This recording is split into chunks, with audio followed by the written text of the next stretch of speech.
What's up guys, Everything Apple Pro here, and in light of a recent release, I wanted to revisit this series, as is tradition, and compare every single iPad ever made in a new 2016 version. So what's happened since the last version? There's been a new iOS 9 update, 9.3, and a new iPad. So chronological order, there have been about 6 generations of iPads. Everybody uses a laptop and or a smartphone. And the question has arisen lately, is there room for a third category of device in the middle? Oh man, it's hard to imagine it's been 6 years already. The newest arrival is the new iPad Pro 9.7, an incredible tablet, one of the best displays, an amazing camera, very fast, but how does it compare to the rest? So let's put every iPad to the test in 2016 and start with the startup test. Now all are connected to the same power bank, making sure they start at the exact same time. As you can see, I am running out of room on my wall, so I had to shift to the garage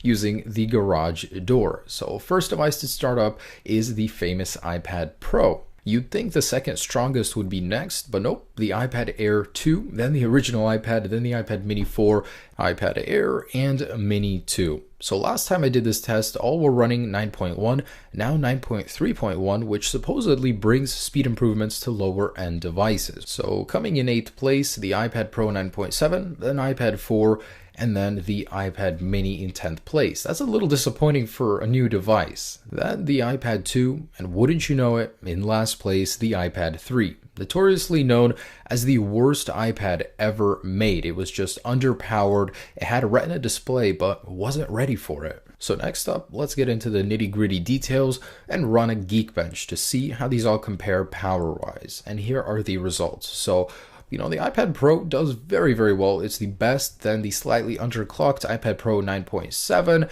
and then we go all the way down. Now take a look at the naming scheme. It just becomes so dang strange. Apple, they're all over the place with the lineup. For single core score, the iPad 3 was the worst. Now here is the mini lineup. Of course, the older they get, the more powerful they have gotten as well, and the iPad Mini 4 being the thinnest of them all, it's most impressive that it has such high scores. So this is the Geekbench in terms of power, but let's shift to some other tests here, and let's take a look at some Wi-Fi speeds. So performing a Wi-Fi speed test about 50 feet from the router, the speeds are all over the place, but of course the Mini 4 is in the lead, Mini 1 is second place. Next up, I decided to test the HTML5 scores compatibility. They're all the same here. And for the rest of the iPad lineup, you can see that the Wi-Fi signal has a greater speed and range here. And performing an HTML5 speed test, all of the iPads are running the same OS except the original, yet the iPad 3 still manages to fail in another category. And here is a synchronized loading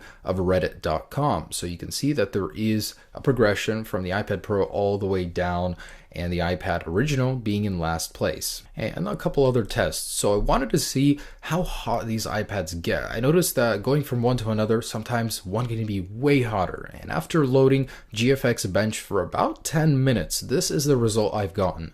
The iPad 3 and iPad 4 were the most unoptimized, I guess, the hottest. Then going to a speaker test, I actually managed to test the highest decibel output. Notice this doesn't mean it's better just because it's higher, but it did get higher towards the newest iPads. And moving on, the final test, I wanted to test the camera capability. iPad 1 doesn't do very well in low light, as you can see, and then going to the 2 and 3, not much of an improvement, but the 4, Air, and Air 2 were where I noticed the biggest improvement jump. Then the iPad Pro 9.7 with the fully fledged iPhone 6s sensor, and here are the minis. So healthy progression here, it does get better and better. Cameras have never been a strong point of iPads, but they certainly have gotten better. And in general, this video did highlight just how much better these iPads have gotten throughout the years. When they first arrived, there wasn't really anything wrong with them, but now they just become so much more capable. And I want to thank you guys for watching this video. It wasn't easy to make, so I apologize for any rough edges. I mean, I'm dealing with 12 iPads. It was a mess. It was not easy to make. I think next year I might need a landing strip to perform this test. So leave me a like down below if you enjoyed it. Subscribe if you want to see this test again in 2017. And again, thank you so much for watching. Peace.